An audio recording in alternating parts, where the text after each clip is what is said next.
You're listening to Well Met, a Hearthstone podcast brought to you by BlizzPro.com.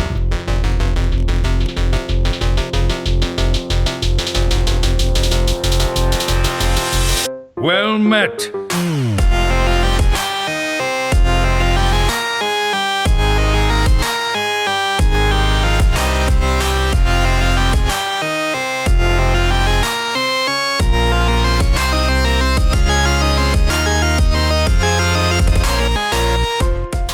Hey everybody, welcome to another episode of Well Met. We are a Hearthstone podcast brought to you by BlizzPro.com.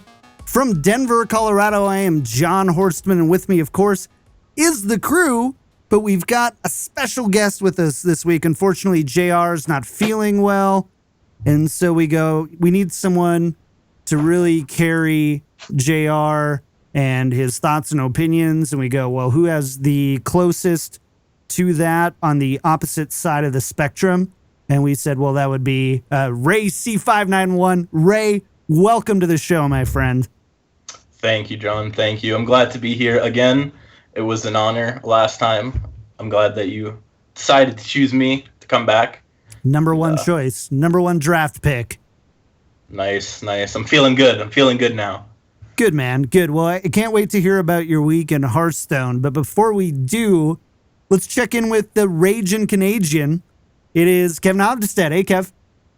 What's up, John? Yeah, it's been a crazy week. I have played more Hearthstone in the last 3 days than I bet you I have in the last 3 months. I don't know. The bug bit me, and I've played to gold cap by like noon every day. Just crazy how much Hearthstone I've been playing. I'm loving it. The game is back in a big way for me, and I'm excited. I'm looking forward to talking about it and all the things that come with the crazy week that we've had. We got all sorts of cool content to chat about this week, so I think we're gonna have a good time. The jeweled scarab bit you, would you say? The jeweled I would scarab not. bit you? No, I would never say that. The spectral spider? Probably not, no. No? Really? Nothing? Good effort, though. I appreciate it. You're going to give me nothing for that? Nothing? Not a hope, no. Zero. I award you no points. Oh, man. Well, all right. Well, we'll just go right on then and talk about our weeks in Hearthstone. Ray, you're our guest. We would love to hear about what you've been up to in the world of Hearthstone. Well, as you guys know, the second wing of One Night in Karazhan came out, and with that came a lot of new playable cards like Arcane Giant. So far, Arcane Giant has been by far my favorite card that came out in this previous wing, and I think that the card is not necessarily broken, but there's a chance that it's slightly undercosted, and Blizzard has to be really careful about what they print in terms of spells in the future to make sure that that card doesn't just become completely broken. Because it's really good right now as it is. I was able to climb from like rank 5 to legend in like 4 hours or something with a it was like an 80% win rate. Wow. Just with a token druid with double Arcane Giant. Well, that's impressive. I would expect nothing less from you, though, with your track record in Hearthstone. For those who haven't gotten to hear Ray on our previous shows, Ray is an incredible Hearthstone player. Ray, how many top 100 finishes do you have? I have no idea. I'm not going to lie to you. I have no idea. That many, guys. He has more that than many zero, which is what the rest of us have. So right. I peeked into the top 400 once. That felt great. I think didn't JR get into the top 100 really early this season? He was one of the first like people to legend 7. one season. Like the one time he hit legend, he just happened to do it really early that month, so he was there for a little while. Yeah, but Nice. Ray's had multiple. Ray, you also points-wise qualified for HCT.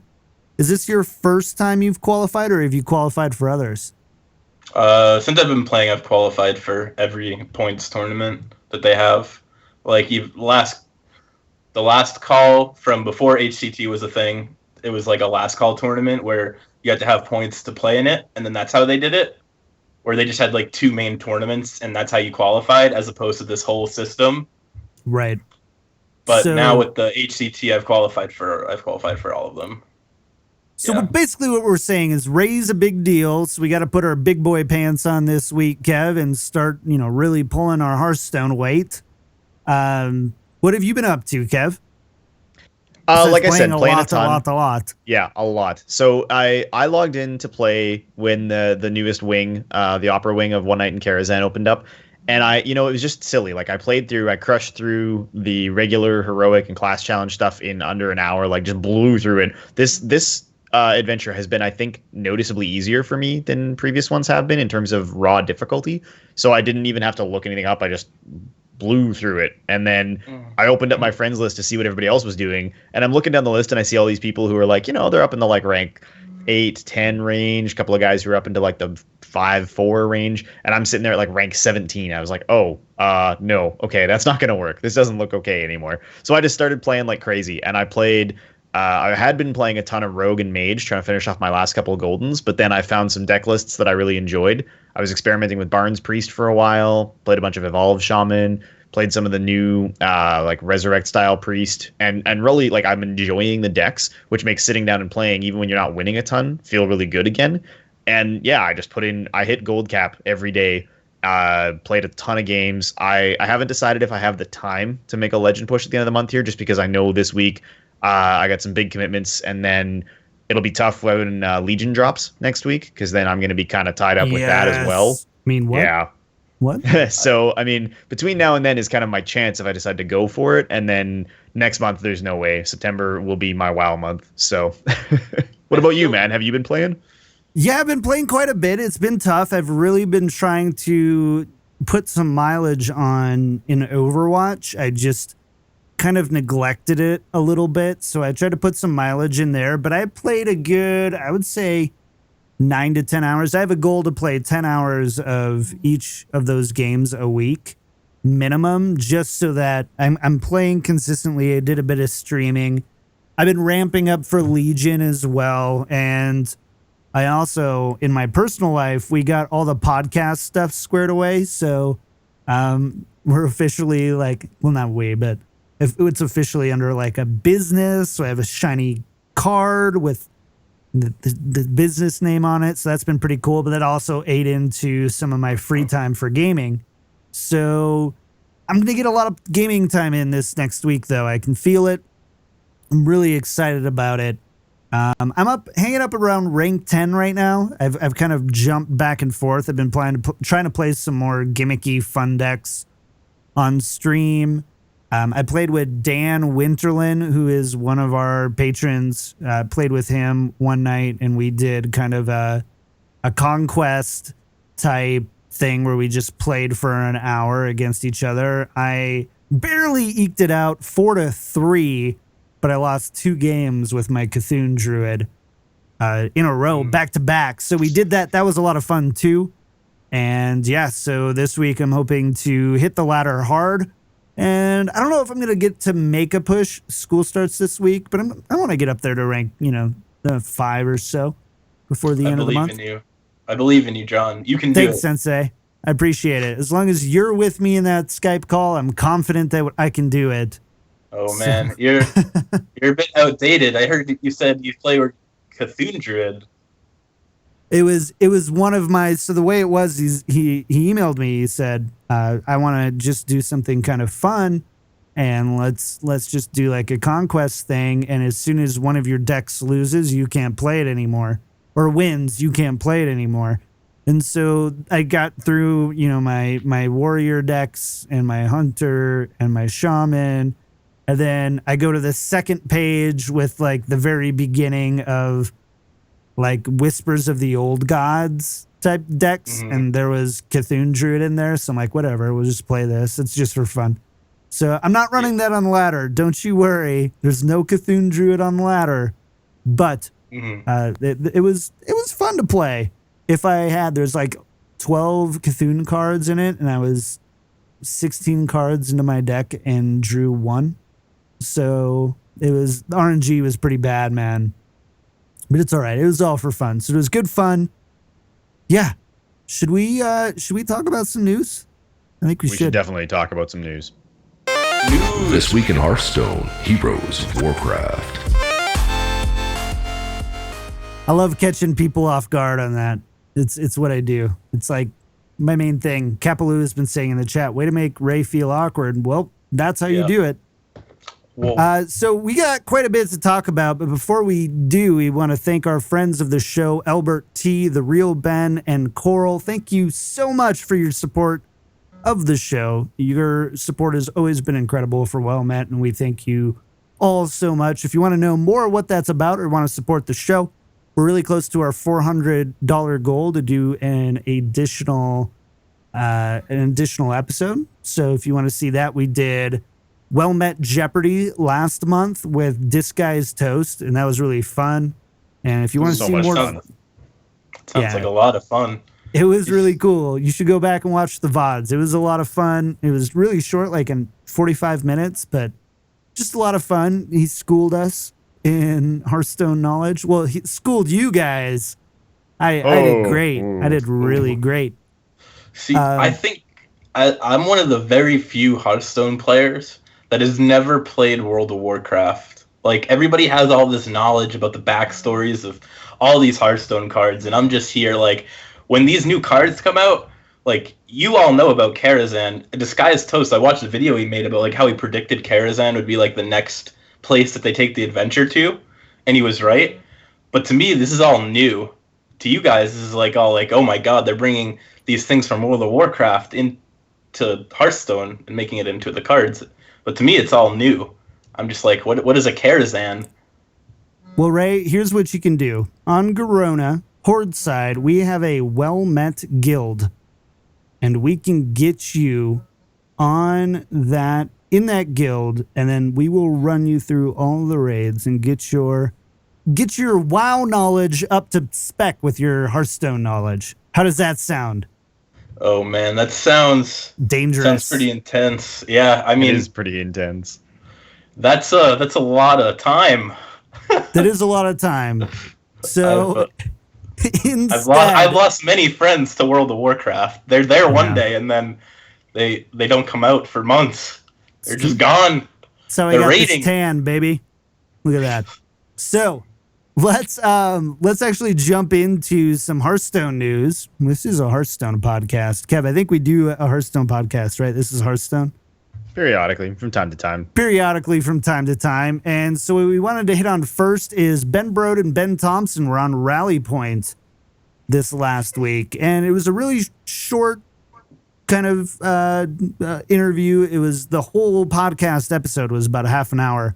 I would say maybe 23 minutes of it was the interview, and 7 minutes of it was kind of the intro and stuff. And they have, I think, ads in there or something too. But overall, kind of interesting. I always love hearing Brode talk. I don't care what he's saying. You could say basically whatever he wants, and I like to hear what he has to say. But Kev, I would be really interested in your kind of perspective on what they talked about in the Brode Ben Thompson interview. For sure. So we'll back up just real quick here for people who don't know. Rally Point is a new podcast being put out that covers kind of all esports by Bleacher Report. And they got this interview with Brode Ben Thompson, wanted to go over kind of some of the esports specific stuff, specific in a lot of ways to the new expansion, right? One Night in Karazhan was kind of the focus of the interview. We'll link it in the show notes if you want to check it out. It's a nice quick listen. And they basically talked a lot about like the design theory and how they wanted to kind of build this new set and move forward. They talked about trying to, shake the meta up, trying to make sure that they keep moving archetypes that they've intentionally designed a little closer to playable. They spent a lot of time talking about things like Beast Druid and trying to make that work, which I think is cool. Like, I think it's neat that they've decided that there are certain things that they're going to just kind of fabricate over time, and it's nice to see how that evolves, because it's never something that happens overnight. Totem Shaman didn't happen overnight. Beast Druid hasn't happened overnight. Like, they all kind of take time to assemble all the pieces. They talked about not taking cards and adding them to standard, not to standard, to classic, to keep them in standard indefinitely, which is, I think, they've been very consistent in that message. And I really appreciate that they're going to try and stick to this idea that it's a rotational format and you'll see change because of that. They so actually the answer is no. They don't have any hand. The answer is a hard no, for sure. They've also talked a bunch about stuff they kind of experimented with as far as keywords and mechanics. They said they looked at something like 15 or so new keywords or mechanics for cards in Karazhan. Obviously, they didn't all make it into the finished printed set, but they've got a ton of just new stuff that they've really worked very hard on in this set around, because there's not a ton of new mechanics, things like fun little Easter eggs. Like there's tons of specific card interactions when you play like Mirror Image against Magic Mirror, stuff like that. There's a bunch of them that are really kind of cute and way more than they've ever done in the past. And they did kind of close it out by saying that Ben Brode, personally, of the mechanics that they've written to date, he thinks that Discover is the strongest mechanic that they've introduced into the game. Ray, would you agree or disagree? Discover, the strongest mechanic the Hearthstone team has introduced into the game. I think it's the best mechanic they've introduced to the game because it requires some amount of skill to actually decipher which is the best pick. And all of the cards with Discover are pretty playable, or at least have seen some play to a degree. And even now, like with the new release of like Ivory Knight in the First Wing, that is actually pretty playable, especially in things like Murloc Paladin, which we saw today in HCT a lot, and in N'Zoth Paladin, which we also saw a lot.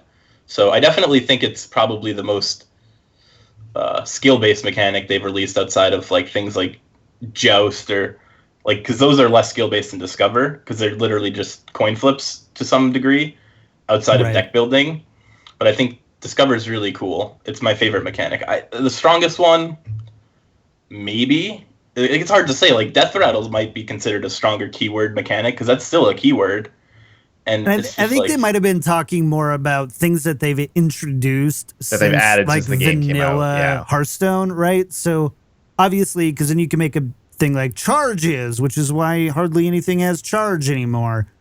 But I would definitely like Death Rattle is obviously super strong. I think the thing I really like about what they did with the Discover mechanic, and it's something that's kind of anti Blizzard, is it's a little bit more complex. Like what, it's a 3-to-1 or 4-to-1 odd that you're going to get a class spell. So that immediately raises the probability and value of getting something you want. Ray, you and I ran a lot of Zulok a while ago, and I would remember every time we'd be looking for that power overwhelming. We'd be looking, now it's the 1/1 Death Rattle 1/1, whatever that stupid guy is. Thank you. Always remembering the names of cards on the podcast because that's what I do. So, but I like it because it's consistent enough that you're sometimes you're hosed, but for the most part you can make do with something that you get, and you're really not worse off. You're still putting something decent on the board and then discovering something, but at the same time, it's very few times our games won or lost totally off of that. Like there's nothing I could have done. He just got a Deathwing, and then I'm screwed and destroys my board. It's funny you say that because there was literally a game today on HCT decided by Raven Idol discovering a Deathwing. That's funny. I mean, the thing I like about it is that as a mechanic, all of the Discover cards are costed really fairly. You never look at them and think, I wouldn't play that because the body or the spell is worthless. And the outcomes are all things that make sense. You generally discover things that fit the theme of the class or play style that you're playing to, as opposed to something like Joust, where yes, Joust may be a totally valid mechanic, but there's no Joust card in the game that feels really well balanced. But the only Joust card I think that sees play anymore is Healing Wave in Control Shaman, because you can kind of tailor the deck to allow you to win that coin flip more frequently. But on the whole, I mean, Discover is a mechanic that feels like it's a lot of fun and sticks to adding playable cards. It doesn't make your deck thicker. It doesn't do anything that really like affects the balance of the game, other than the fact that it allows you to grab from a pool of options in an emergency, which sometimes means you can find an alternative that you didn't have necessarily in hand or even in your deck. And that has been very interesting and made thinking through the logistics of what you're playing against after a Discover card hits the table more fun and more interesting for players on both sides, I think. Yeah, there are some wacky scenarios that end up happening because of some of the Discover cards. And you made a really good point. There actually really aren't any unplayable Discover cards, which is kind of interesting because whereas with Joust, there are so many unplayable Joust cards. Yeah, if they don't win the made. Joust, they're actually worthless. Like they're worse. They're vanilla worse than something else you would play on that mana cost. Can you think of one Discover card that's actually just bad? Like Jeweled Scarab is on the end of bad Discover cards, and I still think that card is like a well-designed card. Like, I mean, there's some stat drift, right? Like Jeweled Scarab is probably not as good as Museum Curator, but I think you're right. It's probably the weakest stat line, and the Discover spells are all fine. Like, if you use like Raven Idol, for example, because we brought it up already, you never feel bad paying 1 mana to be able to grab a minion or a spell. Like, I think that most of them are very playable, and always the consequence of playing that card is always something you're in control of. You can decide how it fits into the sort of theme of your deck, whether it's you need additional spells for, in this case, maybe cheaper Arcane Giants, something like that. There's lots of reasons to use them, and there's just no reasons to use almost any of the Joust cards. Yeah, exactly. There's just not any good Joust cards. And one thing I thought was weird when Joust came out is that they didn't actually make the keyword on the card. Like, it doesn't say Joust. Right, it's just a really long-winded battle cry. Yeah, which was really weird to me. So what I wanted to ask you guys about as well, then we'll move on. We've got a lot to talk about, but they talked a little bit about achievements in Hearthstone, and this comes up and goes away, comes back up and going away. And basically, Ben Brode goes on to say that there's really no new plans for achievements, but they want more special Easter eggs, like playing mirror image against a magic mirror to get a special voice line. And I don't know, this just I wasn't totally happy with this. I get, and I actually love the stance of achievements that you can achieve as far as playing a certain type of deck or play 30 Murlocs in a game type thing can really break and mess with the ladder and what they're trying to achieve with the ladder system. But if they're talking about enhancing the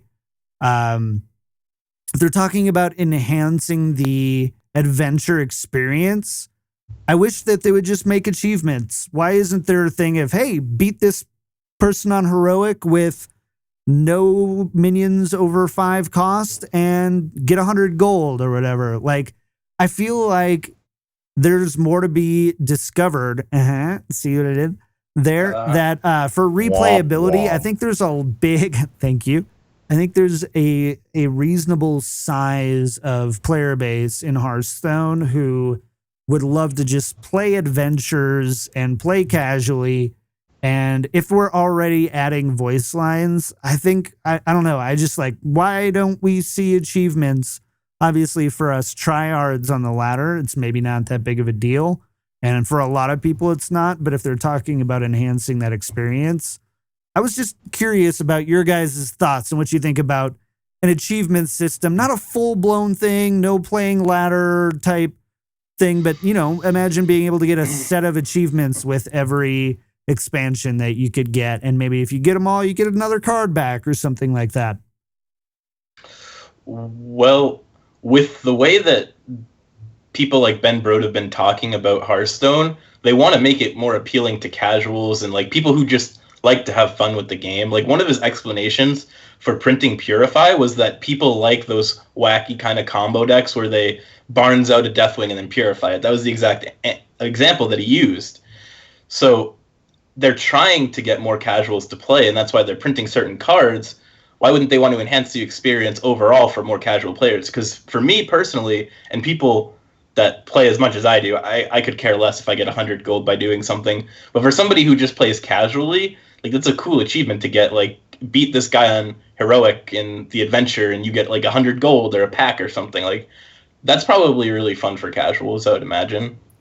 Yeah, well, there's definitely like a challenge, right? And the challenge is that if we're talking about a player whose primary focus in this game is not playing competitively, they're not going to play to win, they're not going to play to hit legend, they're just playing the game because they like it, they have fun. There's a lot of people out there. We talk to people who email the show or who post on Reddit who are like, yeah, I log in, I finish my quests for the day, and then I walk away and do something else because there's no other compelling reason for them to continue playing the game, right? And that's a huge kind of void in Hearthstone, and it has existed forever, is what compulsion do you have to play, even as someone who plays seriously? If I'm not having a good time on ladder, if I'm not ranking up and I'm not succeeding in playing well, I'm at the point now where in the next like 6 to 8 weeks or less, I will likely have all of the gold classes. So it's not even like I have anything to earn with the time I spend playing. It's just I could buy cards or I can buy cards. Like there's no other things left for me to unlock. And that starts to feel like, all right, so what's my incentive, right, to play the game other than just the fact that I enjoy it? And that's, I think, where this kind of starts to break down, is you don't necessarily need a full-blown achievement system. You don't need a lot of things. Hearthstone's a beautiful, easy, accessible game, and they've done a great job of keeping it that way. You can grab somebody who's never played it, drop them in right now, they can play through Karazhan, they can have a great time with the game if they've never touched it, despite the fact that it's over 3 years old. But I don't know that there's a way to keep someone who doesn't win and who doesn't enjoy winning invested in the ecosystem outside of just logging in to collect gold to collect cards. And at some point, that may just not be a good enough incentive anymore. So I think that's where incentivizing players to come back and giving them something to do in the game would feel good, right? Whether that's achievements or something else, great. That would be fine. If they don't choose to go that route, I'm not going to be like enormously disappointed, but I see it as a vector for making the game experience better, for keeping players invested in the game long term. Well, and something I look at too is like the Easter egg thing is great, but I think the people that shoot after those, I think there's two types of people who go after like achievements.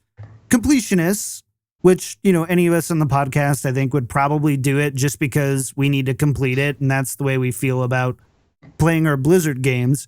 But I think there's also these people too who just don't find all the fun in grinding the ladder, just like pet battles is to raiding in World of Warcraft, right? Pet battles doesn't encroach on anybody's ability to raid and vice versa, but there are a lot of people who play the game to collect that transmog and play the auction house and pet battle. If they didn't have that, they wouldn't be playing. In the same way, there's a lot of people, I would guess, I don't have the info on this, who wouldn't necessarily go, oh, I'm going to go play Mirror Image against Magic Mirrors so that I can hear the voice line one time. But I think there's a lot of people who go, here's a list of achievements I can get after I clear this adventure so I can play it again and play it differently and try new things while learning how to build a deck, while learning how to think differently about the game and hopefully bring them into that other side of the game, right? And so that's all I'm saying. At the end of the day, the real game is in the ladder experience, the wild experience, and the arena experience. There's some stuff like Tavern Brawl, I think definitely addresses a lot of that. That I don't know. I'm going to say market, but that's not the right term. But that market of people who aren't really wanting to play people one-on-one, and if they do, they want to make it feel like it's a very even playing field and kind of wacky and rowdy. And I think this could be something that would be pretty cool. But at the same time, I'm not crying over it. I don't need more things to do in Hearthstone right now. I just need to play games on ladder anyway. Amen. All right, so moving on, we also actually, Kev, you take this next one. I forgot where we put this. You take. Go ahead. I would love to. All right. So while we're on the subject of stuff over on Bleacher Report, they picked me up to do some coverage of esports stuff, and my first piece over there went up a little while back. We didn't have a chance to cover it last week because the show was already packed.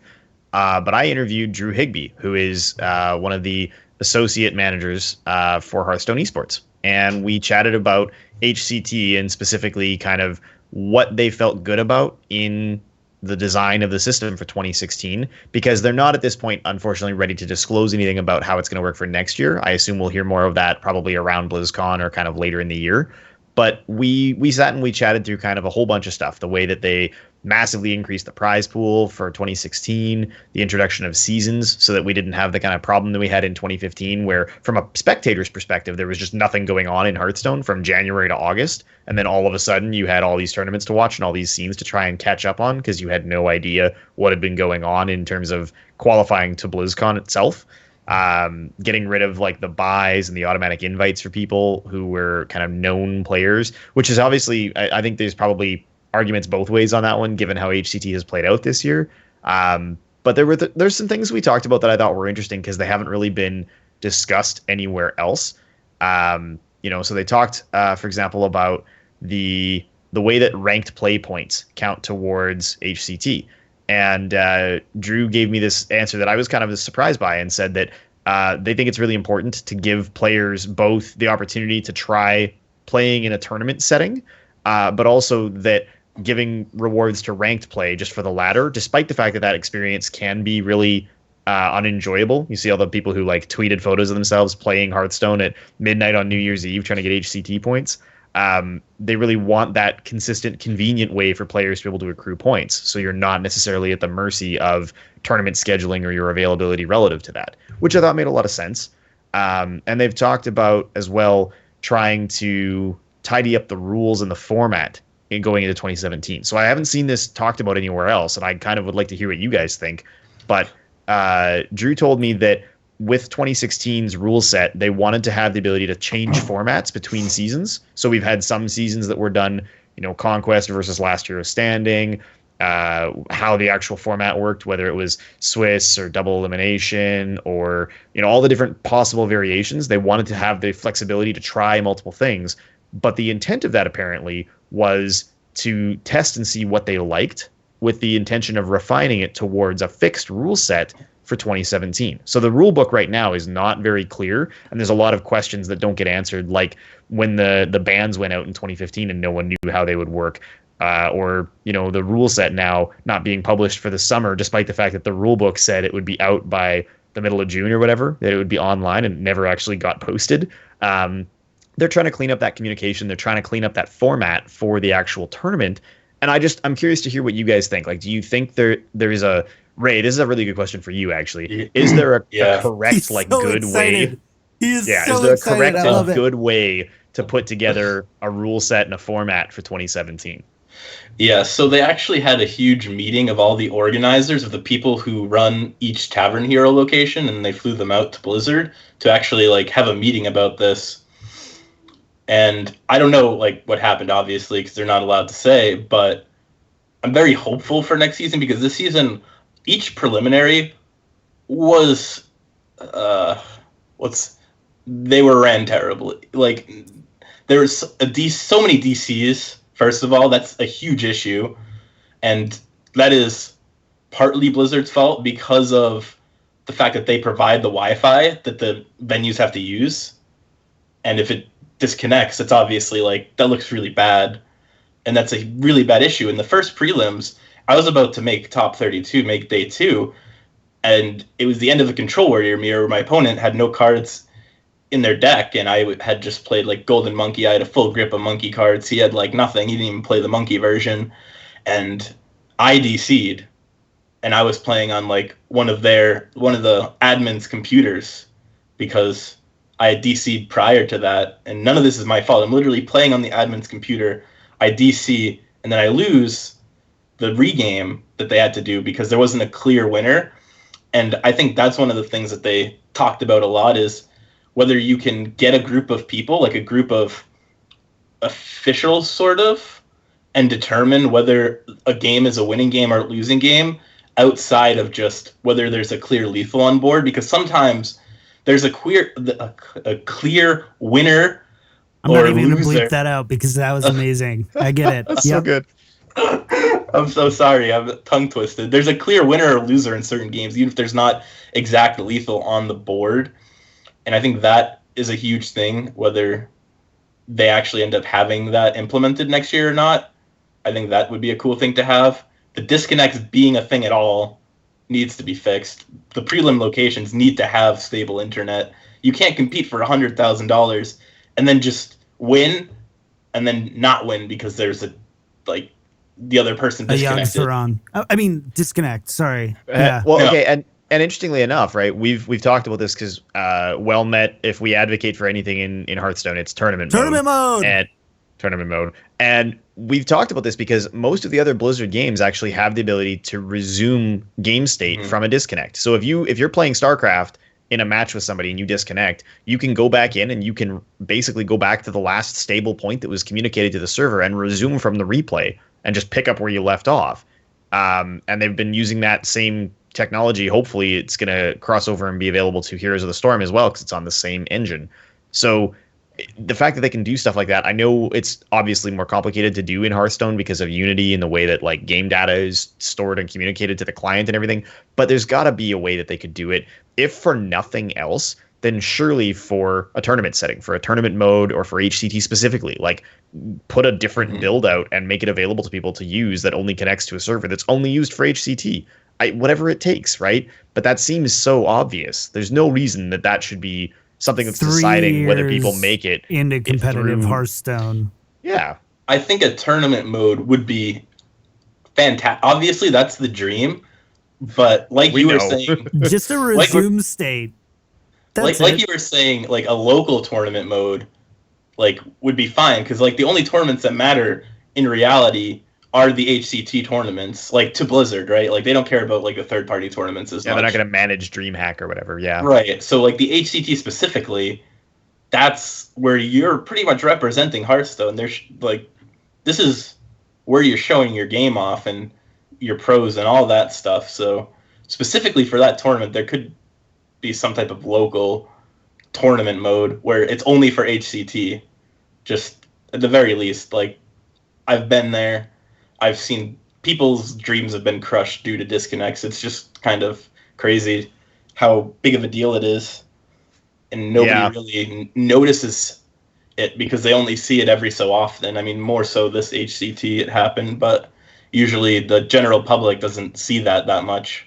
Well, so much of it happens off stream behind closed doors, and we just don't have access to that kind of information, which, interestingly enough, is the next piece we want to talk about because, once again, we're left watching and wondering how it is that Hearthstone in China has all these features that we're never going to see in the Western world. So there was a piece that came out earlier in the week that NetEase has created a custom Hearthstone app that lets you see all of the statistics about your history in the game. Total numbers of games played, games won in terms of like individual classes, peak rank, all sorts of like it's the depth of information we don't 100% know because none of us have the app and I can't read Chinese, but there's so much stuff that's available and you can see all these crazy things about your history in Hearthstone. And we've been you know, we talk about achievements, we talk about tournament mode. One of the things that people have been asking for forever is just a better player profile. Like, I want to know how many total games I've played. I want to know anything. And so according to the post that was made on Reddit from this guy, they can see their top 3 most played classes, number of days since they started playing, highest number of consecutive days logging in, highest rank achieved, longest win streak, total number of arena matches, highest number of wins in a single arena run, number of wins in your most recent arena run, total number of brawls played, number of different brawls played, percentile stats for each of those things, and then a graph that shows kind of how you've achieved in different areas of the game. And the categories that are given are called experience, survivability, determination, efficiency, and extravagance. No one really knows what they mean, but most people appear to have it pretty well maxed out. So I just can't believe that we're not going to get this. Like, I'm kind of choked.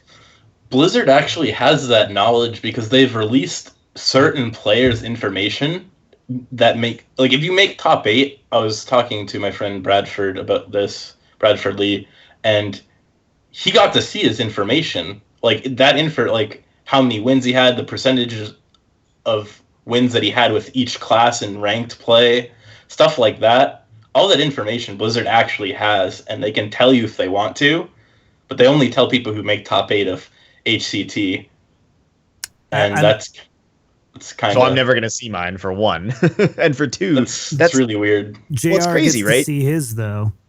Sure, yeah. But like we used to have, I remember playing Warcraft 3 and checking my stats on the web-based ladder for Warcraft 3. And this is 15 years ago, and being able to see my win rates by map, by game time, how many heroes I had used, how many, pieces of lumber I harvested on average. Like you would get all sorts of like in-depth data and drill into it. And every other Blizzard game since then has just gotten progressively worse. You can't see how many games you've played. You can't see your win percentages. You can't see a whole bunch of stuff. They just keep taking our stats away from us. But internally, you're right. Like I could call Ben Brode if I knew how to get a hold of him and be like, Ben, can you tell me? Number. Thank you. I appreciate it. Can you tell me what percentage of games I've won when I play Totem Golem on turn 2? And he can get it, like that number exists and he can tell me. And that the fact that he can do that, but I can't, is, I mean, obviously maybe that's too much depth. Maybe it's taking the game to a place that's not healthy, but like, I would just love, the more we can have, the better. And so the fact that there's this huge disconnect where China is getting all this stuff and we're not, I'm a little like, I hope that eventually maybe we get some of this. And more than anything, I hope that it's not a third-party app. I hope it's baked into the game client. Yeah, that would be really cool. Like one thing that a lot of pro players actually do is they use Tracobot. It's what the Vicious Syndicate did at Reaper, which we're going to talk about later, uses to procure all their information. Well, a lot of pros use it. They can actually see stats like when I play Totem Golem on turn 2, I win the game. I win the game this percentage of times, or when I play X or Y card, I win or lose this percentage of the time when the game is when the card is played or drawn. Right. So I don't think that's going too deep at all when most pro players are actually doing it. Just they have to do it on their own, which is pretty Which sucks. Annoying. Yeah. Counterpoint. Here we go. Counterpoint. I'm coming in. So I totally agree with you. As somebody who's hungry for statistics all of the time, Say statistics one more time for me. Statistics. I get tongue-tied too. Oh my god! I've got the gain really high on my microphone for some reason, and so I can't mumble. But I love in-game statistics, and I would love to be able to see and analyze my stuff more. I do think that there's a balance. I don't necessarily think that the first-party solutions should be the most powerful solutions because they're also the most complex, i.e. Simcraft and World of Warcraft, Kev. There's just some stuff that you don't need to go down into. But we already, right now, there are 4 or 5 at least big, websites that allow you to track pretty heavily your statistics. And they're pretty dang popular. There's a lot of people looking for that information. And can Blizzard do a better job at allowing you to get that without, number one, we've already talked about this, we hit it on all the time, how simple and unified the UI is across different platforms, number one. Number two, with making it accessible and valuable versus just an overwhelming mishmash of stuff. Personally, I think that Blizzard, as the Hearthstone teams, has meant to get that Hearthstone API that we keep mythically hearing about get out there for a long time now. And I just think that there's something going on that's led them to not be able to do that. But I think they probably have it internally already, and it could just be something that we get. They have it internally, yeah. Well, see, but I don't think it's API driven internally. I think they're just taking those statistics server side, right? JR, if I could put on my JR hat and pretend to be JR here, he'd tell you all about the absence of an API in Hearthstone relative to the other Blizzard games, and the way that you can draw, for example, that information from World of Warcraft is tied to data logging and an API, and you can extract all kinds of information from the game and from the server and from the armory, and there's access to information, which we just don't have with Hearthstone at all. If they opened up an API and said, all right, you can dig through player records that aren't accessible online, there's no other way to get at them, but you can harvest that data from a server using the API, we'd have it all tomorrow. Someone would put up like Hearth statistics or statistics.com, right? and you'd be able to go in and be able to check all this stuff out. It'd be great, right? But we just haven't ever seen that, and I don't know that we ever will, to be honest. We will. It won't. Like, there's no way we don't get more access to our information as players as we go further. The question is, does it come? I don't think it comes client side. Number one, we might see a more expanded view, but you're not going to scroll through a 6-tiered advanced Google search of like Totem Golem greater than turn 2. Right. So like, you're not going to see that, right? Get there, sure. But could you have a website like Master Overwatch for Hearthstone that you could be able to go to and see some of those stats? Absolutely. Yeah, masterwizardpoker.com would be great. I'd be all over that. So remember the refer a friend thing that they did where they had that was like an external link, but it was in the game. So when you go to see your quests or whatever that like menu is, where you can see like how many times you played arena or your arena wins, all that stuff, they should have a link that's similar to like how the refer a friend link was, where you click it and it brings you to all the statistics, like expanded statistics, because they have the information. We know they have it. They just haven't released it. And that's basically what the Vicious Syndicate Data Reaper is doing on a much, much, much, much smaller level, is they just are trying to take the API from people's Traco bots, which is basically the information that Blizzard has that they're not releasing. So imagine like the Data Reaper on times 1 million is basically what we want. It's exactly that number, actually. Yeah. So that's pretty good. Probably, that's impressive. yeah, actually. Times 1 million. That might actually be the correct exact number. Yeah, right down to the decimal points. So I do think we need to move on a little bit because we're 50 minutes in. We haven't touched HCT yet, the meta, or our special surprise thing that we're working on the end. So we need to do that. So we're going to jump into the Pro Corner. The Pro Corner. That's right.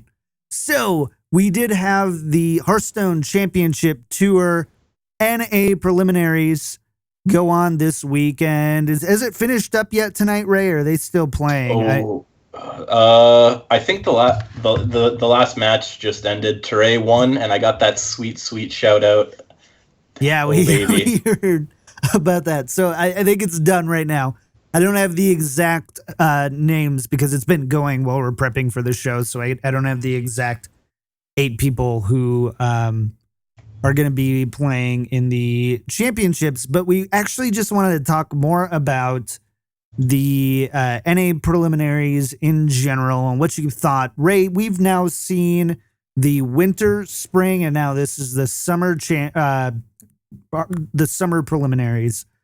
I really want to hear your thoughts. So we've gone through now 3 different ones compared to the others. How do you feel like this specific season stacks up to the others? So it's pretty much what I thought would happen is all the open grinders and the people who just generally try harder than the typical people that people like the general public think are pros, like Amaz, Trump, Strife Crow, all those people.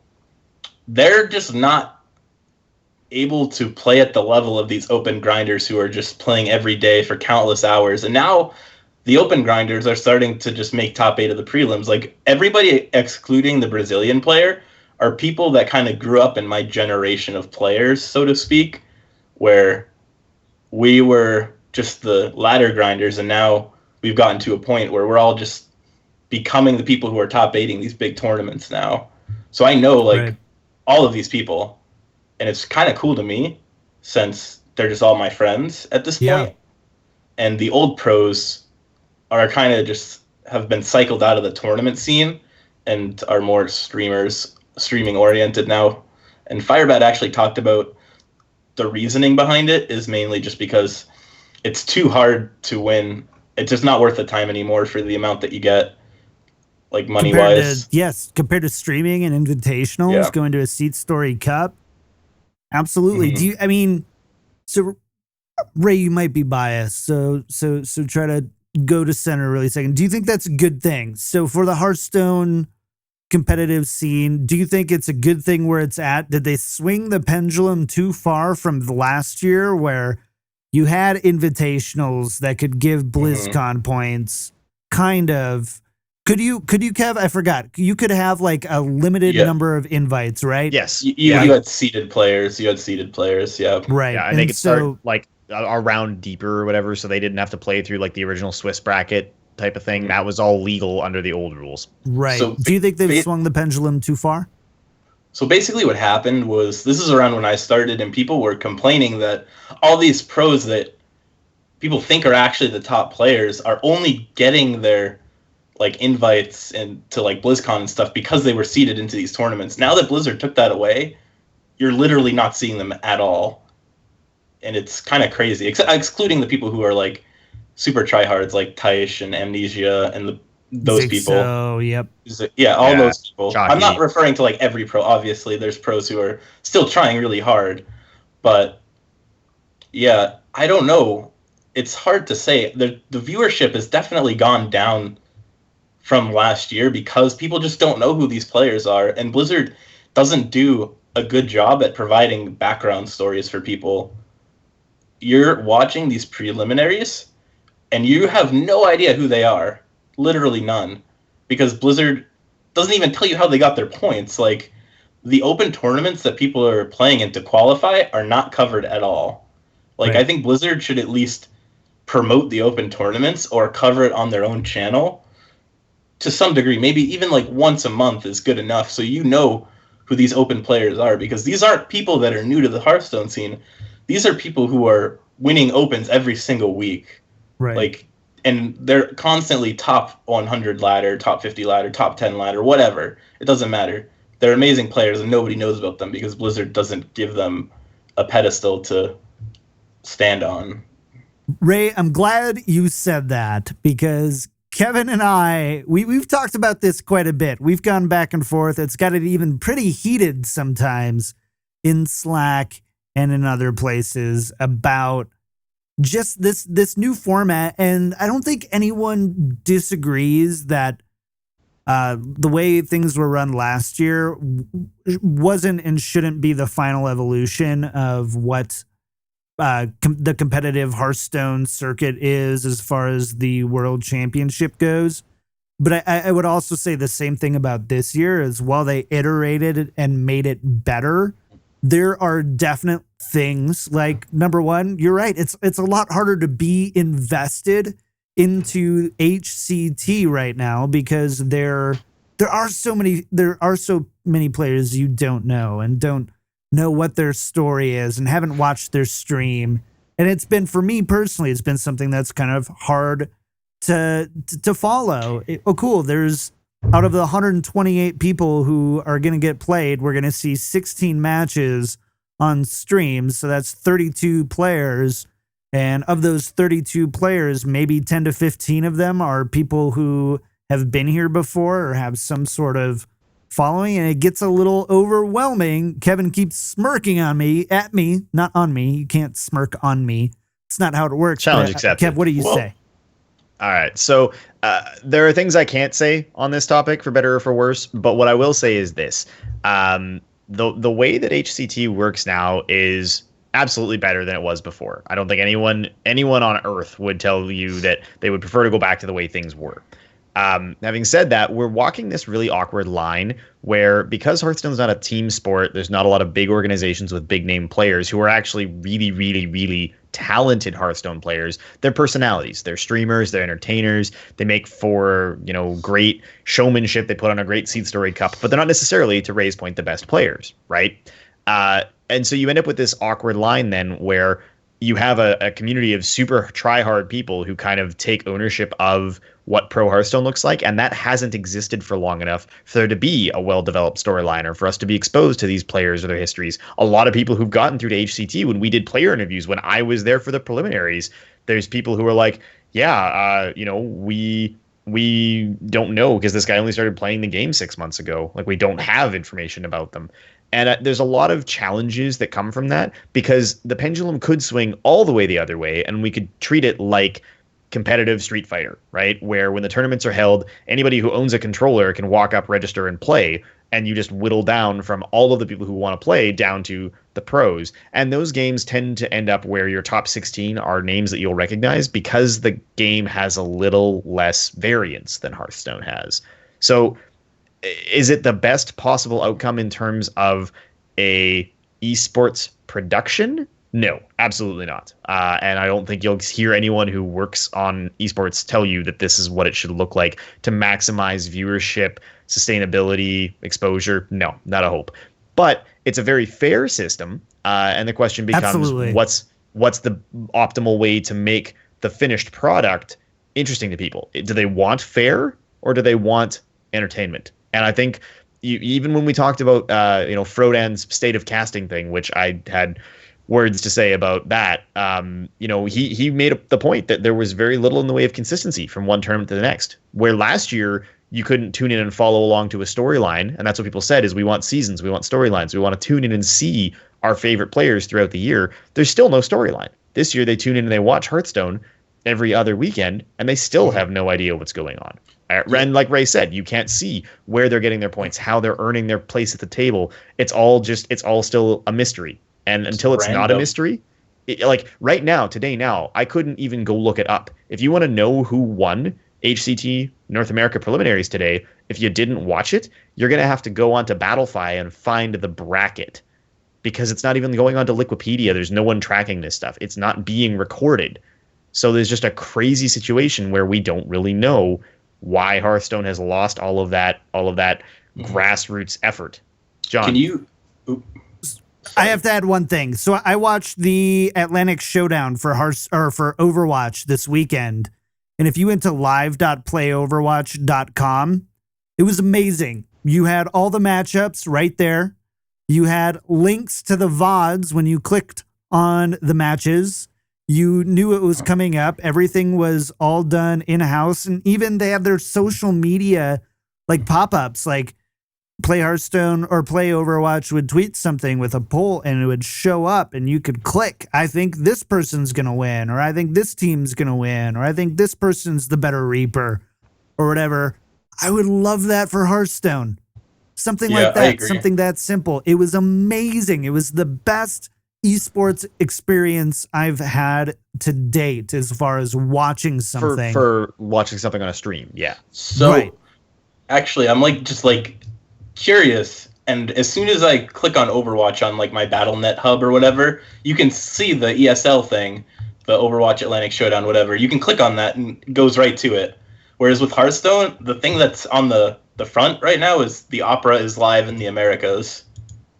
What? Well, and in fairness, the devs have even been fairly vocal about the fact that Hearthstone was not designed to be an esport. The esports kind of community grew up around Hearthstone in spite of itself, not because it was ever something that they designed the game with intent for. So, I mean, I understand, and I know that it's something that all the guys who work on this stuff are trying really actively to figure out, but I think it's good and useful feedback for them to hear that what they're achieving right now is not necessarily a good mix between keeping a fair and balanced playing field and actually making it into something that the average Hearthstone fan would tune in to watch.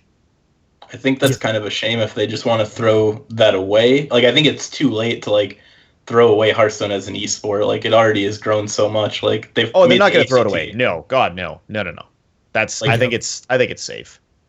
So at this point, they should probably start treating it like they want it to be treated if they're going to put up all these big prizes and all that stuff. I mean, I think I don't want to be too. I don't want to be too critical because there is some stuff, and we've already talked about that. They've been doing it very well. There are some huge gaps that we see even on I don't want to say a super casual podcast, but we're not hardcore either. We rest somewhere in the middle, but there is something missing that I hope that we get to see next year, and we're gonna have to save it for another show because there's a lot that I know Kevin wants to say. There's a lot that I want to say. JR isn't gonna want to miss that conversation either, and we can probably make a whole segment out of it. So we should definitely do that. But this week we get to talk about our good old friend Yogg Saron. So, oh my God. So Hopes end. oh yeah, wow. Right. Let's talk about competitive mode Yogg Saron here for a second. And Ray, I really want to hear your thoughts on Yogg Saron and how it's affecting the competitive Hearthstone scene. And I'm going to put some completely unbiased clips up on the video for you guys watching, so that you can just tell people to go watch the VOD of Dude versus whoever that guy was, where he got like a 5 or 6 spell Yogg and it just completely won the game. Like, that should never happen. You shouldn't be able to innervate Yogg Saron and just the game is over. Like, it just is very random. Like, there's nothing to say about it. Like, everything's already been said.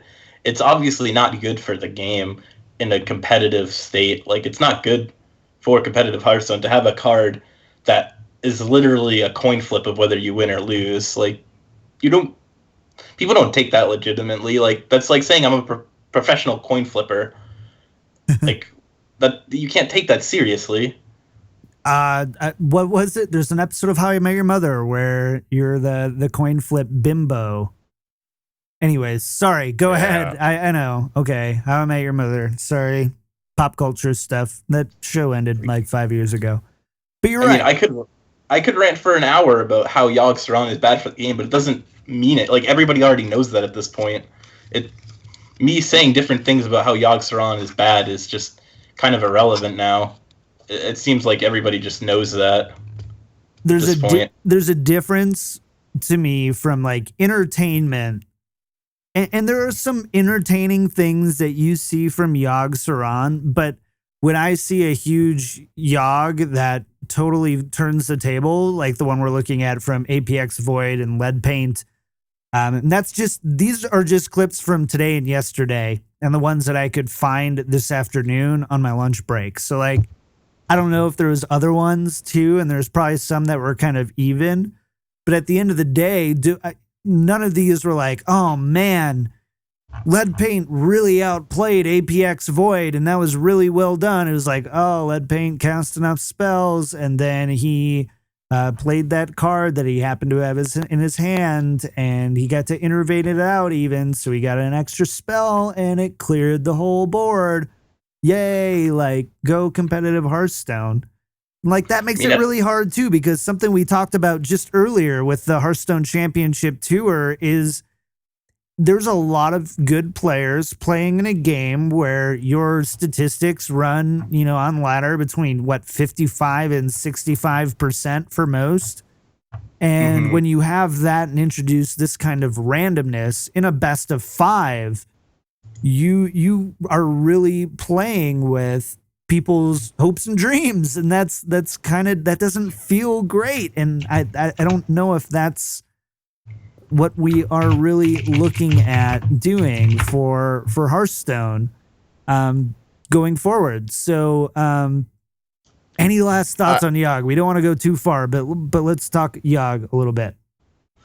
I just want to jump in and say I know there's a lot of conversation in the community right now about the possibility of eventually maybe Blizzard changing Yogg or seeing Yogg banned or something. I don't think any of those things are likely at this point.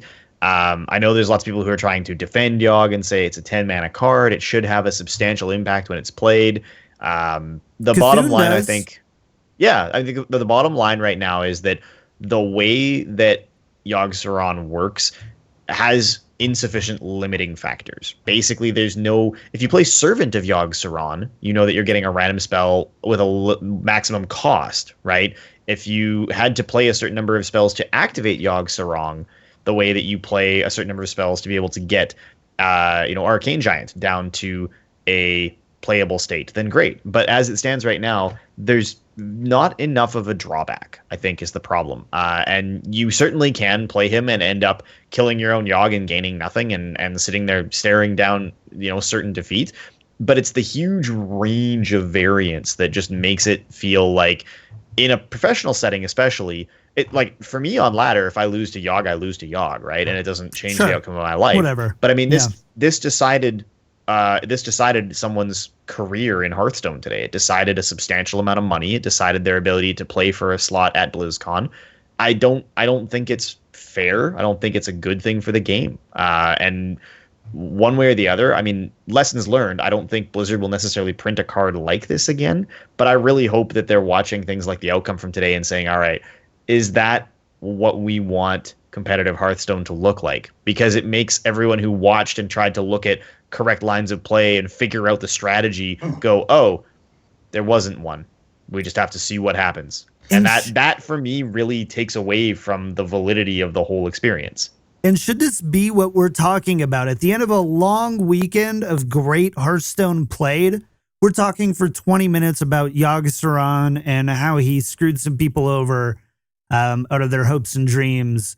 And that doesn't feel good. I want to hear about, and I want to talk about personally as somebody who's making a podcast right now, I want to talk about some of the really great plays, the new players that came up, but instead everywhere, you basically have to talk about it. Yeah. I mean, there was some really good storylines if you know about them. Like Roof Terrellin, he got ranked 2 legend this past season to qualify for prelims. He is one of the most consistent ladder players ever. He was mentioned by Jab frequently when he was in top 8 he playtests with a lot of good players. He's an insanely good player. He has a story that nobody knows about, but seeing him do well and the plays that he made in certain situations were just so good, and nobody's going to remember that because all they're going to remember is that he got a lucky Yogg Saron and he won because of it. Even though he didn't win necessarily because of the Yogg. Sure, he won that game, but he made so many good plays that just nobody is just going to recognize. Right. I mean, even so, John has this piece up on the stream, right, showing the Monsanto versus Dude 75-97 series from earlier today. And I look at that and think, for me, the thing that kills me about it is the prior game. We watched Monsanto play just like earlier in that series, one of the best warrior mirrors I've ever seen played in Hearthstone ever. And no one's talking about it. No one's talking about the fact that he took his Raging Worgen and got rid of his own win condition to stay in that game and eventually get back into it. Just like an incredible next level play that I've seen zero discussion of it because everyone's, oh, well, he got a big Yogg and that's why he won. Like it's taking away from the exposure of strong plays. That's what it's doing. It's taking away from like all of the clips, even the stuff that the official Hearthstone account tweeted out included Yogg instead of the actual significant high level plays. They should have tweeted out him copying the Draconoid Crusher to win the game as opposed to his Yogg Saron. I agree with that. It also takes away from the legitimacy of the player himself. Like, I know Monsanto is a ladder grinder as well. I know all of these people. You might not know a single name of them, but anybody who plays at the highest level knows all these people. These are all friends. So it takes away from the validity of the player, too. Like, people just think he just got lucky, but that's not the case. Yeah, I mean, he did get lucky. He did get lucky because of the hug, but in that specific circumstance, he went from nothing on board to overwhelming board control. That's lucky, but yeah, you're right. It wasn't that, well, he's a lucky player and that's how he got there. No, you don't get there off of luck. There's too many games you have to play and too many points you have to aggregate to get there, right? So anyways, we should probably shut down the Yogg talk for the night because that's enough of that. I'm gonna start crying. So let's go ahead and talk about the meta this week. Beat 'em or join 'em. Oh no! All right, so we are going to go into the Vicious Syndicate Meta Reaper or Data Reaper report number 14 that we've got here. This just dropped 2 days ago. And Kev, want to take us through this one? For sure I do. Again, if you guys are enjoying this, if you've been watching these reports come out or listening to us talk about them and you think it's interesting content, definitely go hit up Vicious Syndicate, sign up for their service to allow them to have your Trackabot data because it makes a big difference. They're up to almost 2,000 contributors now, and they've got 53,000 games in the report for this week, which is still not a huge sample, but it's getting better all the time. Nothing really surprising in here because it doesn't account yet for the most recent wing from Karazhan, which did have some big game changers. Across all ranks, Warrior continues to be the most popular class. The most popular archetypes continue to be Dragon Warrior, Zoo, Aggro Shaman, and Midrange Hunter. There's really no surprises in there. If you look at what's being played at Legend, that's the one place where there's an enormous outlier. Druid jumps from the 5th most played class overall to the 2nd most played class in the Legend ranks, and the single most popular archetype in Legend right now is Token Druid. So that's the one real like specific outlier that I want to call attention to. On the whole, the long and the short of it is that they're recommending pretty much the same decks they have been for the last little while, which is Aggro Shaman, Dragon Warrior, and Token Druid. I would take that with a grain of salt right now, because Aggro Shaman in particular is struggling against some of the other Shaman variants and some of the new Hunter decks that are out. And I think you're going to see this shift with the new cards. So don't queue up Dragon Warrior assuming it's the strongest deck in the game right now. There's a lot of stuff in flux, and even the presumptions that they're making about why they're recommending those classes, they use a weighting system that calculates based on the expected prevalence of a given class, and none of that is accurate anymore. Which classes are being played at what ranks and to what volume has changed dramatically in the last 4 days. Okay. Ray, obviously you're a ladder warrior, and so when you play decks, you're going to play them really, really freaking well. What do you have to say about this current meta right now and the decks that you think should run, the popularity of things like Token Druid, the recommendations of Aggro Shaman? What are your thoughts? I mean, most of the tier 1 decks from the previous week are still actually tier 1. I just got to rank like 20 Legend earlier by playing Aggro Shaman while I was watching HCT. I just kind of turned my brain off and went face a lot and played some 4-mana 7/7s. And I didn't even realize I was climbing. But the deck is still insane. Token Druid, you just add Arcane Golems for the right cards and becomes... I don't know if it's better, but it feels like it's Arcane better because you have... Giants. Or Giants, sorry. Arcane, the 4 mana... Sorry. The 3 mana 4/4 no Yeah. They're pretty easy to shoehorn into the deck. You just cut some of the late game for them, and you have a lot more swingy tempo turns, especially after you start playing Wild Growths, and you get like some crazy turns where you have like 2 mana Arcane Giants, and you just play double Arcane Giant plus like a Druid of the Claw, and all of a sudden you went from a stalemate on the board to you're just so far ahead that your opponent lost the game in one turn, as opposed to just having single threats like Onyxia and stuff like that. It's a really cool card, and I don't necessarily think it's going to change the meta that much because Token Druid was already tier 1, so it's still just going to be tier 1, but I think that some of the cards are definitely assimilated into the already good decks. Sure, but I mean, even people who are thinking about following the Data Reaper report, I think it's important to note that like the lists have evolved a little bit. You're seeing cards from the new set being added. I mean, you linked the Shaman that you've been playing, and it's got a Maelstrom portal in it, which wasn't even an option up until a week ago. Mm-hmm. So I think people just need to be aware that they're not going to see exactly the same classes, exactly the same cards. If you queue up with the deck that you were playing before Karazhan came out, you're probably going to have a bad time. Oh, yeah. The lists are definitely not something to, like, what's the word I'm looking for? Just... like follow, I guess. Just I can't even think paste straight into your... like you shouldn't just copy paste the list. You should obviously think critically about what could be good with the new expansions, but as the actual like the archetypes themselves are still pretty much the same.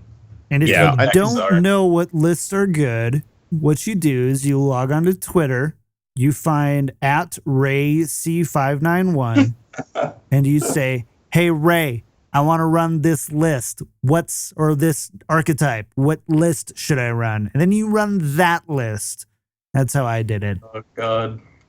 Yeah, I tweet out, like, whenever I do significantly well on ladder, I usually just tweet it out, even if it's pretty common, because there's a lot of people who have said that they follow me just because I, like, make a slight deviation to the standard list, and that ends up being why I just... you were one of the first, maybe the first to add Deathwing to Dragon Warrior about a month ago. And that was standard for a few days or like a week. And then it Yes. changed again, and then like, oh well, let's change it back. But it was a big change to the deck list for the time. Yeah. Yeah. So at the high rankings, like we all talked to each other. Like Bear Nugget actually made a Reddit article on it, but we were talking about it together, and I ended up getting rank 1 legend with the Deathwing, like right after he had his article.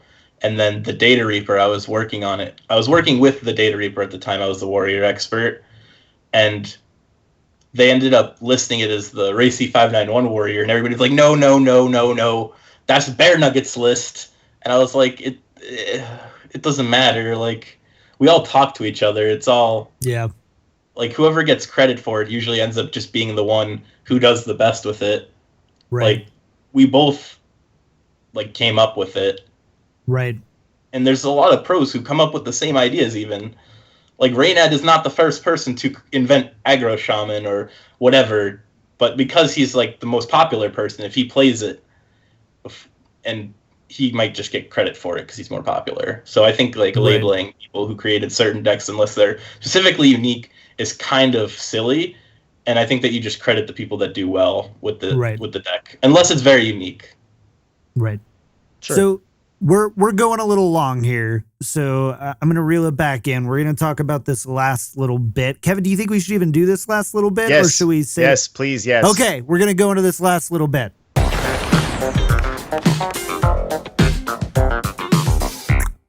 All right, Kevin, take us away. All right, so for those of you who have been following community Hearthstone news the last little while, you'll know that PC Gamer, courtesy of Tim Clark with some help from Sottle, put on a Design a Priest card competition. The way this worked was they put out a request and basically said, we've been trying to figure out why it is that Priest is suffering so badly, and so they introduced Make Priest Great Again. It was kind of their response to all of the online kerfluffles about Purify.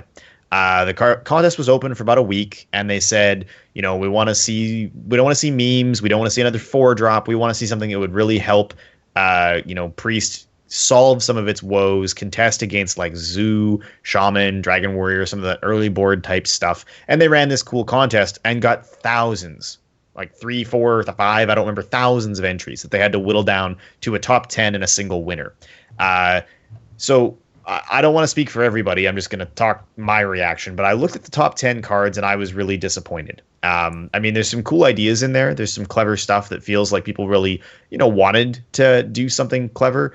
But there's a lot of these cards that obviously just could never be printed. Cards that make it so that no one gets any interaction because all characters on the board are immune for a whole turn. Cards that are so powerful that they're not playable because you're going to get a 3/5 and a 1/2 on the board for 2 mana. Like, just stuff that's way out of line with how Hearthstone is designed. And we're not talking a little bit of power creep. We're not talking an Enchanted Raven. We're talking about something that could never be printed in the game because it would be too powerful.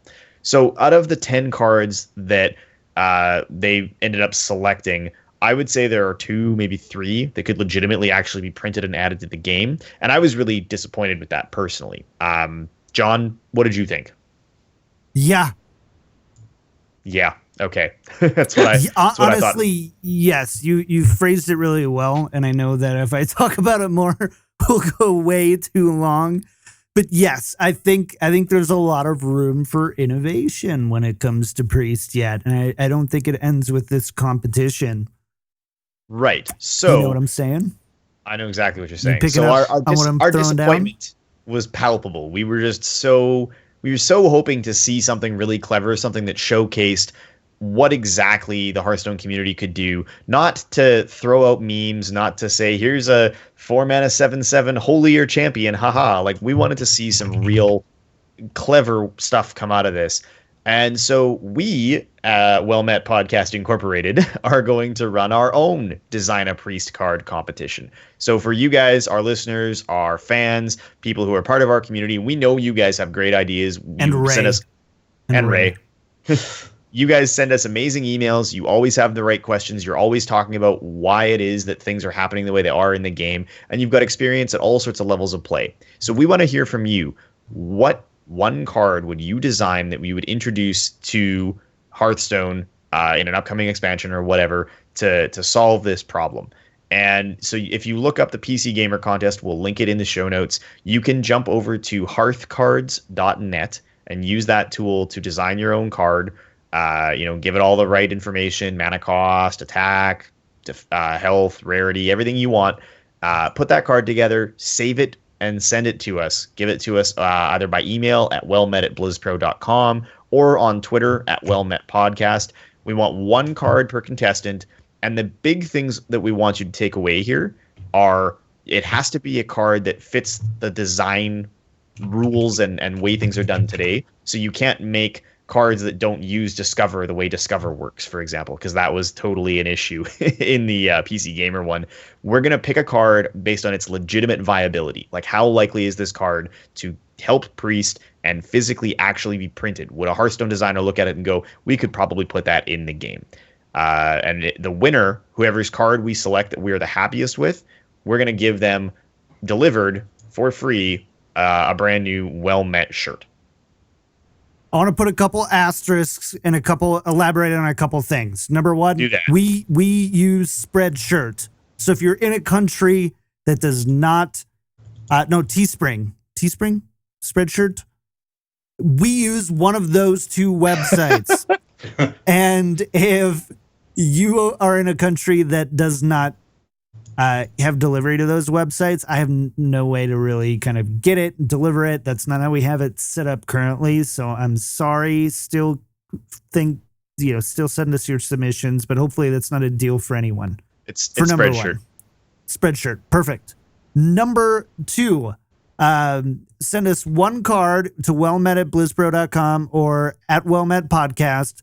You can also send us a meme card because JR loves meme cards. So send us one. It's not going to be graded. I'm not going to do anything with it. We're not going to talk about it on the show.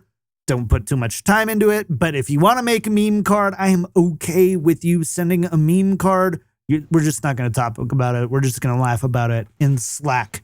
And also, Kevin made sure that we put this in here. This is no way affiliated with Blizzard or the Hearthstone design team, except for the fact that I am going to take the best submission and make it my own for my Hearthstone designer application.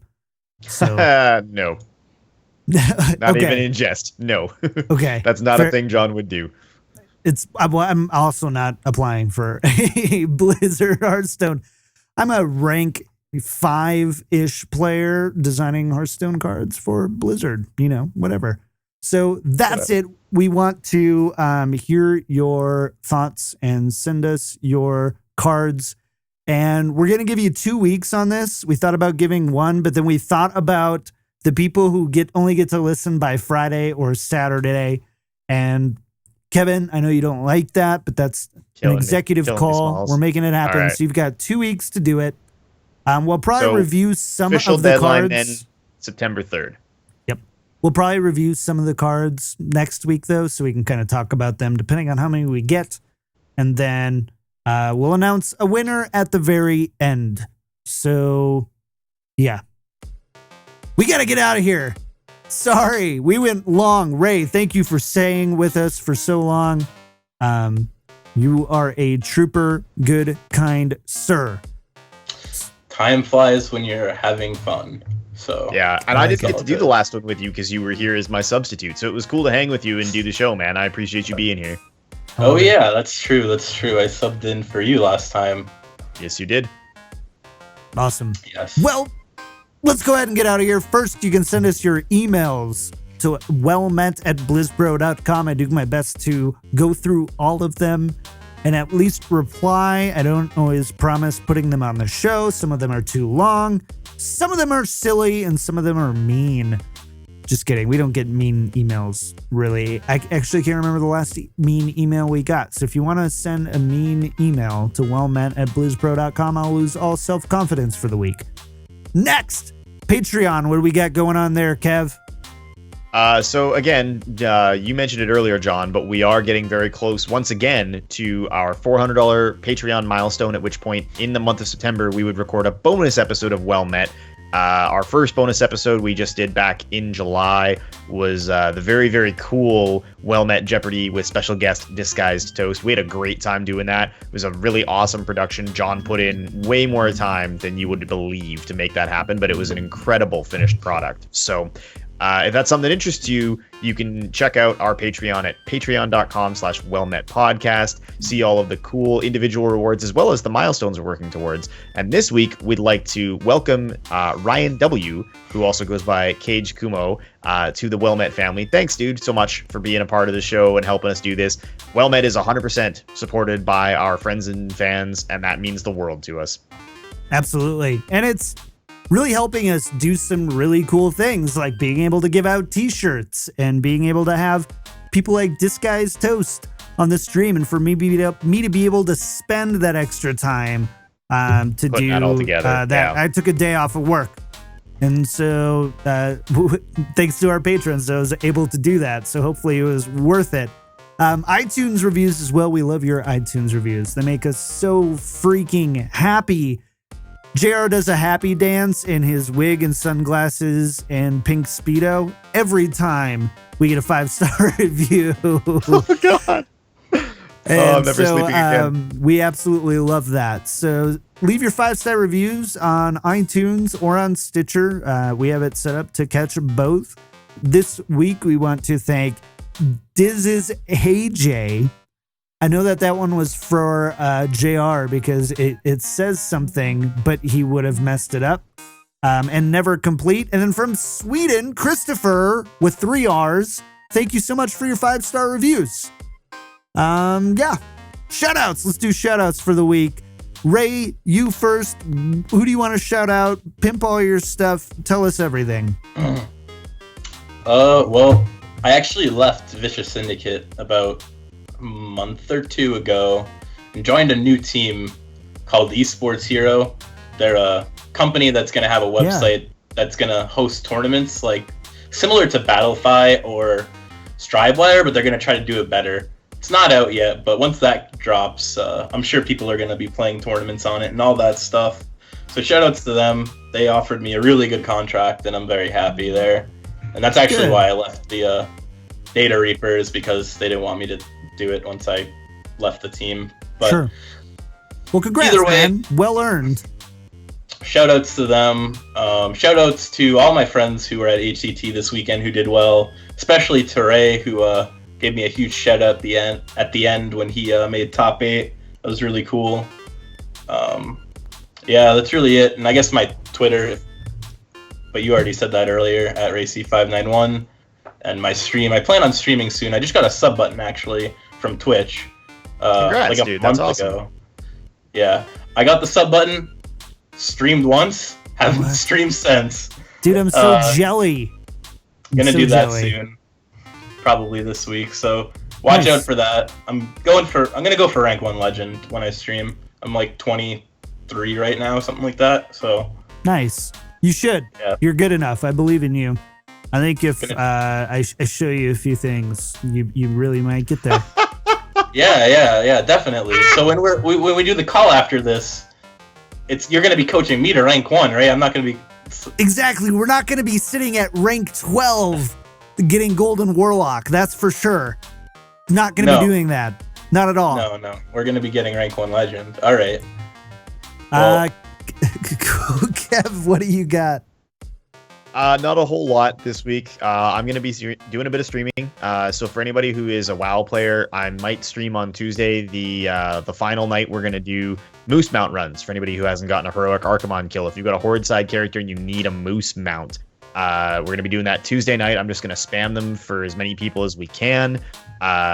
You just got to hit me up, let me know on Twitter or whatever, and I'll try to get you in. I'll do as many people as I can, and I'll probably stream the whole thing just because we want to hang out and have a good time with it.